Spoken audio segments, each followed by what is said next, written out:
Hello, everyone. We know that early childhood education is critical for children's overall development and can have a long-lasting impact on a person's future. In early childhood education, play is a key form that educators like to use in class. So in today's presentation, I'd like to focus on the topic play in early childhood and explore its role and importance as well as how to create an effective and useful play-based learning environment to foster children's development.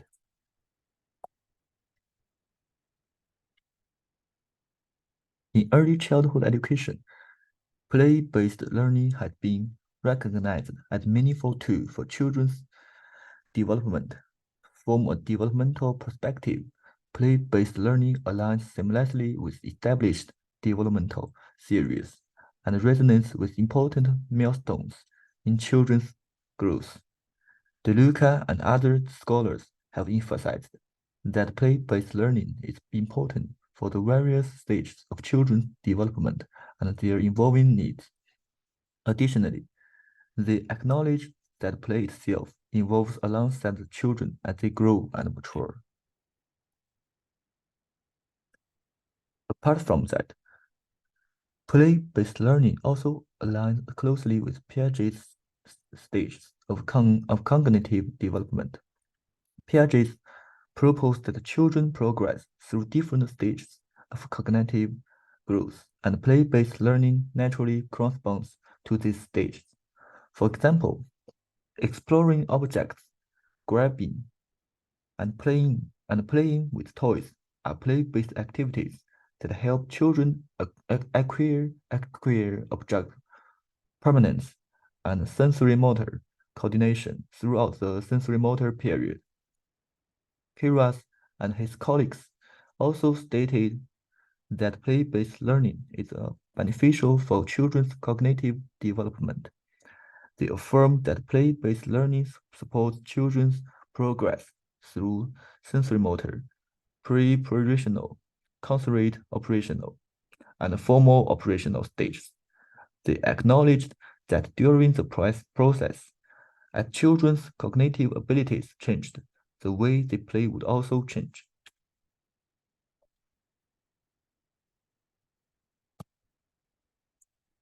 From the standpoint of our philosophy, we firmly believe that play serves a natural and effective method for young children to explore, experiment, and understand the world around them.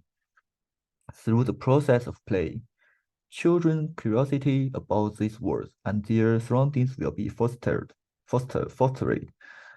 and this will stimulate children's genuine desire to learn and discover.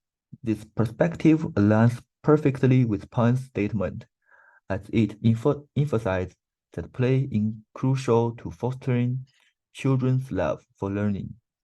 We also believe that play serves as a child's most important form of work because it is the primary way for children to develop vital skills for their growth. It nurtures children's social understanding and emotional intelligence. And when children are in a play-based learning environment, they can have the opportunity to explore and express their ideas and emotions. We consider that children's centered learning is quite important as children's personalities and uniqueness can be ignited and presented. As play empower children to become active participants in their own learning journey rather than passive recipients. This will help them express their individuality freely and demonstrate their strengths as well as allow them to take center stage. We value each children's uniqueness and embrace their individuality by using the play-based approach. We can encourage them to pursue their interests, talents, and passions. Also, in such a play-based learning environment, children will be more self-directed. They can learn to make choices and solve problems independently. This helps to foster their independence and self-regulation and develop autonomy and critical thinking abilities. On top of that, play-based learning will promote children's holistic development, including cognitive, social, emotional, and physical development.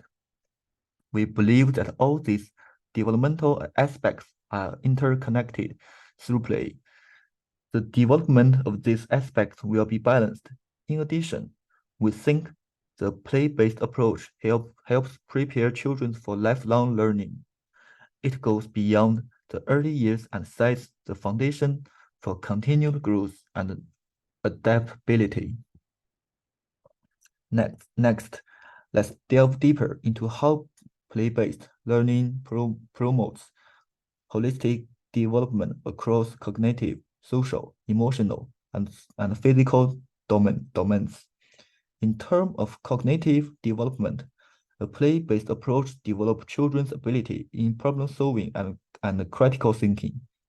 For example, when children face challenges in the process of play, let's say in puzzle or building game, they will figure out how to analyze situations and solve problems. As a result, their critical thinking and problem solving abilities can be enhanced. Also, children's ability in creativity and imagination can be presented during the process. So we say the play-based approach actually provides a platform for children and to explore new ideas and express themselves. Moreover, play-based activities cultivate children's language and literacy skills. Among these activities, children can have the opportunity to express themselves, which expands their vocabulary and further lays the groundwork for proficient reading and writing skills. Regarding social and emotional development, play helps regulate emotions.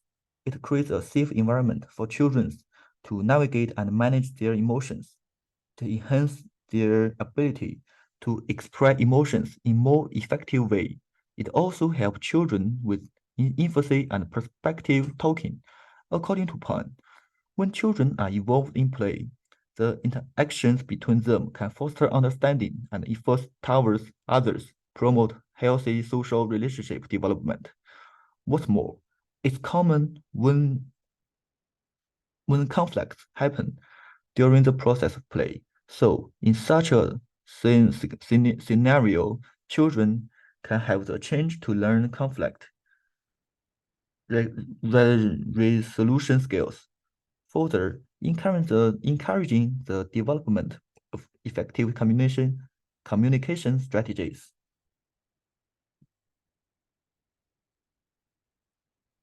Furthermore, as children engage in play, they not only develop the ability to emphasize and gain insights through the perspective taking, but also cultivate their self-awareness.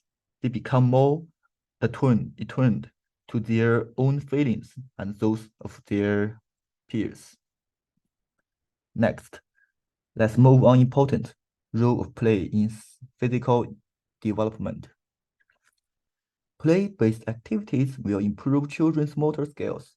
For example, children are often asked to do arts and crafts. Activities like drawing and cutting greatly enhance their fine motor skills.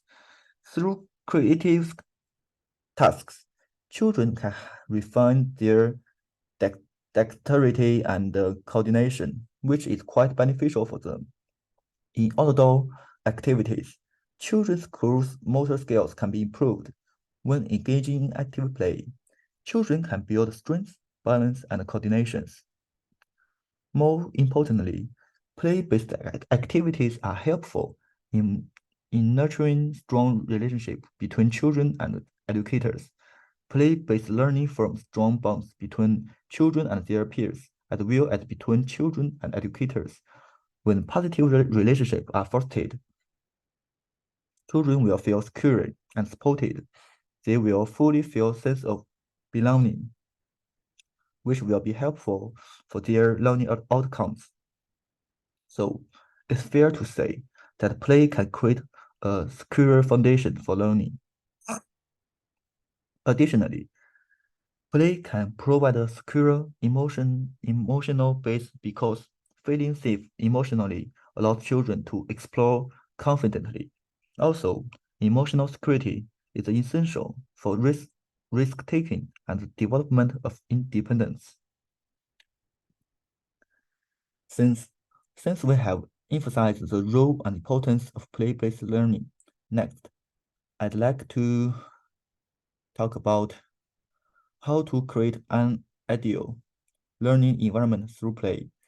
To put it simply, for educators, play space, play space should be well designed to encourage children's exploration, creativity, and learning. The environment is a third teacher that inspires curiosity and engagement. Secondly, a variety of materials and resources should be well prepared. Suitable materials are helpful in fostering device learning experience. These tools support their interests and imagination. Thirdly, educators should encourage risk and challenge by designing play activities. Encourage children to take calculated risks in their play builds resilience and problem-solving skills. Also, learning through experimentation and overcoming challenges fosters a growth mindset. Continuous assessment would also be encouraged through assessment of children's interests and development and regular observation. Educator can create individualized learning plans, which ensure each child's unique needs are met. Additionally, we highly encourage the use of play to promote diversity and foster cultural awareness. Inclusive play is important as it celebrates differences. It can promote understanding and respect for diverse backgrounds and cultures. Finally, I want to highlight that bridging play and academic learning in a key aspect that each educator should carefully consider. In play activities, educators should integrate foundational academic skills such as numeracy and literacy. This makes learning a joyful experience for children, and it's easy for them to expect knowledge. Besides, bridging play and academic learning will help children transition to formal education in a smooth way. The play-based approach lays the foundation for academic success while nurturing the whole child. In conclusion, the play-based approach has a value in children's overall development. It fosters their cognitive, social, emotional, and physical development. In play tasks, educators actually integrate knowledge into play and make it easy for children to accept. It has many benefits to cultivate children's interests and passions for learning. So we highly value its importance and encourage educators to adopt suitable play activities in early childhood education. That's all for today's sharing. Thank you.